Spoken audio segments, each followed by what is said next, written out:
मेरा ये चैनल जन जन में, समाज समाज में, व्यक्ति व्यक्ति में मानवता समता के सिद्धांत को प्रेरित करने के लिए है।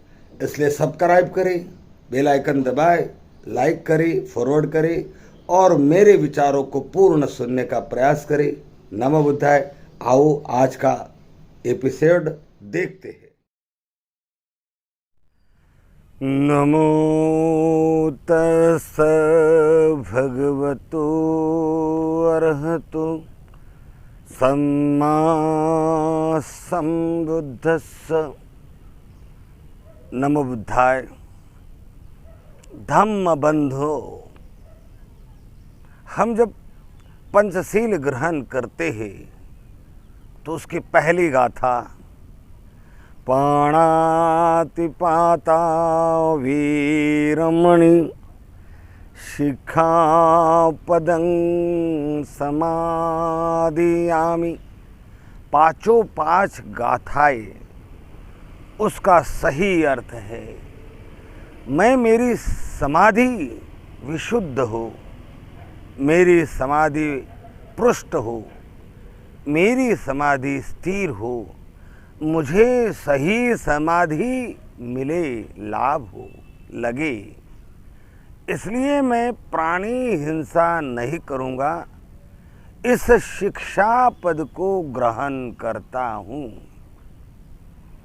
इसी तरह से दूसरा, अदिन्न दाना, मैं चोरी नहीं करूँगा, किसी की चीज़ बिना इजाज़त के इस्तेमाल नहीं करूँगा, हाथ में नहीं लूँगा, किसी के अपसेंट में किसी की चीज़ उसे पूछे बिना इस्तेमाल नहीं करूँगा, वगैरह वगैरह। और ऐसा मैं क्यों करूँगा? तो मुझे स्थिर समाधि मिले, विशुद्ध समाधि लगे, मुझे समाधि का जो लाभ है सही सही मिले, इसलिए मैं इन पांच प्रकार के शिक्षा पदों को ग्रहण करता हूँ। लेकिन हम देखते हैं कि हमारे समाज बंधु, हमारे उपासक इन पांच शिक्षा पदों का अर्थ भी कुछ विपरीत लगाते हैं, समझते नहीं, और इन पांच शीलों का उल्लंघन भी करते हैं। उन्हें ये मालूम ही नहीं कि उनके दुख मुक्ति का रास्ता यही इन्हीं पांच शीलों से शुरुआत होता है। उन्हें इस बात की गंभीरता का ज्ञान नहीं कि सारा के सारा विशुद्ध मार्ग इन पांच शीलों, 8 शीलों, 10 शीलों पर आधारित है। बुद्ध धम्म की जो इमारत है वो इमारत शीलों पर आधारित है। पहला स्तंभ उसका शील है, दूसरा स्तंभ उसका समाधि है, और तीसरा स्तंभ शील समाधि प्रज्ञा, तीसरा स्तंभ उसका प्रज्ञा है, चौथा स्तंभ आर्य अष्टांगिक मार्ग और 4 आर्य सत्य है। यदि कोई व्यक्ति अपने आप को बुद्धिस्ट समझता है, कहता है कि मैं बुद्धिस्ट हूँ, तो उसके लिए इन 5 शीलों का अर्थ मालूम होना, अर्थों के साथ ये मालूम होना उसका कि मैं ये जो शिक्षा पद है क्यों ग्रहण कर रहा हूँ, ताकि मेरी समाधि स्थिर हो, विशुद्ध हो, सही विशुद्ध समाधि का मुझे लाभ हो। इसका मतलब ये भी हुआ कि समाधि लगाना, ध्यान करना बौद्ध व्यक्ति के लिए बहुत ज़रूरी, अनिवार्य है। यदि कोई बौद्ध है, शीलों का पालन नहीं करता, ध्यान साधना नहीं करता, मंगल मैत्री नहीं करता, तो वो सच्चा बुद्धिस्ट हो नहीं सकता और उसे बुद्धिज़्म का लाभ नहीं हो सकता। क्योंकि बुद्धिज़्म क्या है? ओ सदंग उत्तंग वरंग, कि जीवन में दुख से छुटकारा पाना, अनेक प्रकार की समस्याओं से अपने आप को मुक्त करना, मुक्त होने का औषध है। औषध को प्राशन करना पड़ता है। जो जो औषध ये करेगा, वही उसी को इस बात का लाभ होगा। इसलिए इन 5 शीलों का अर्थ समझना, पालन करना, ये बहुत ही बौद्ध के लिए अनिवार्य हो जाता है।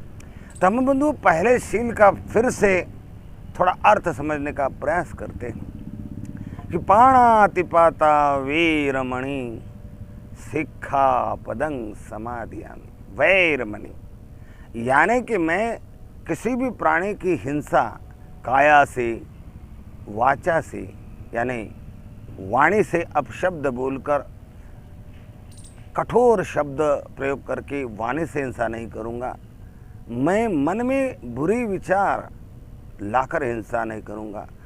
तो पाणातिपाता वैरमणि, वैरमन, मन में वैर की भावना, मन में प्रतिशोध की भावना, मन में लोभ की भावना, मन में लाभ की भावना, मन में कोई भी प्रकार की दूषित भावना जिससे किसी व्यक्ति का मन दुखता हो, नुकसान होता हो उसका और हानि होती हो उसको, ऐसी कोई भी भावनाओं के साथ मैं प्राणी हिंसा नहीं करूँगा।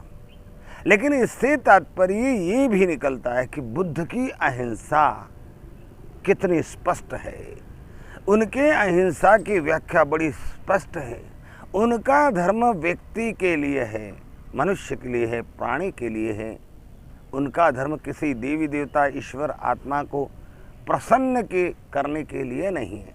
बुद्ध धर्म में व्यक्ति महान है। व्यक्ति की सुरक्षा, व्यक्ति का सुख, व्यक्ति की शांति, व्यक्ति दुख मुक्त रहे, समस्या मुक्त रहे, ये बौद्ध धर्म का केंद्र बिंदु है। तो बुद्ध धर्म की अहिंसा भी बड़ी स्पष्ट है कि मन में वैर, प्रतिशोध, लोभ, लालच आदि इत्यादि इत्यादि अहित भावनाओं को रखते हुए मैं किसी प्राणी की हिंसा नहीं करूँगा। लेकिन जब कोई प्राणी मेरे प्राणों की बलि लेने के लिए तत्पर है, कोई व्यक्ति मेरी बलि लेने के लिए तत्पर है, मेरे परिवार, मेरे बच्चे, मेरी बेटी, मेरे माता पिता या मेरे रिश्तेदार को हानि कर रहा है, उनकी हत्या करना चाहता है, उन्हें मारना चाहता है, सताना चाहता है, तो पहले मैं उसे अच्छी तरह से समझाऊं। नहीं समझता है तो ऐसे अपनी सुरक्षा के लिए, अपने रिश्तेदारों की सुरक्षा के लिए, अपने समाज के सुरक्षा के लिए, अपने बेटा, बेटी, पत्नी, इनकी सुरक्षा के लिए, अपनी सुरक्षा के लिए हम शस्त्र उठा सकते हैं, हिंसा कर सकते हैं। क्योंकि हम रहेंगे तो बुद्धिज्म रहेगा, हम रहेंगे तो अहिंसा की शिक्षा रहेगी, हम रहेंगे तो 4 आर्य सत्य, शील, समाधि मार्ग की शिक्षा रहेगी जो दुनिया को प्रकाशमान करती रहेगी। इसलिए हमारा जिंदा रहना बहुत ज़रूरी है। इसलिए बुद्ध की अहिंसा को भी ठीक से समझना चाहिए। आजकल हमारे समाज पर बहुत अत्याचार, अन्याय हो रहे, हमले हो रहे, हमारे बच्चों को मारे जा रहे, हमारी पत्नियों, हमारी महिलाओं की छेड़खानी, हमारी बेटियों की छेड़खानी हो रही, उसको अपमानित किया जा रहा, अश्लील हरकतें उसके साथ किए जा रहे, बलात्कार किए जा रहे, और हमारा समाज केवल और केवल आवेदन निवेदन कर रहा है, FIR फाड़ रहा है। कायदा भी मनवाद के हाथ में है, न्याय तंत्र भी मनवादियों के हाथ में है, मीडिया भी मनवाद के हाथ में है, राज भी मनवाद का है, दादागिरी भी मनवाद की है। ऐसे लोगों के सामने आवेदन निवेदन उपोषण कितने साल तक करते रहोगे? तो हमें उठना होगा, संगठित होना होगा। आजकल भारत में सबसे अच्छा लड़ाकू संगठन अगर कोई है तो वो है भीम आर्मी। हमने हजारों टुकड़े कर दिए आर्मी संगठन, पेंथर, सुरक्षा के लिए हम जितने संगठन बनाए उन संगठनों के 1000 टुकड़े कर दिए। कम से कम इस वीडियो के माध्यम से आपका अपील करना चाहूँगा कि अब एक ही संगठन हो, सर्वशक्तिमान हो, उसे शक्तिमान बनाए, वो है भीम आर्मी। भीम आर्मी के साथ जुड़े, भीम आर्मी को मजबूत करे। और भीम आर्मी के लोगों ने भी अब हिंसा का मार्ग नहीं लेकिन प्रतिकार का मार्ग अवलंबन करना होगा। जहाँ जहाँ अन्याय अत्याचार हमारे समाज पे हुआ, अन्याय अत्याचारी को भी उसी भाषा में जवाब देना होगा जिस भाषा में हमारे साथ वो व्यवहार करते हैं।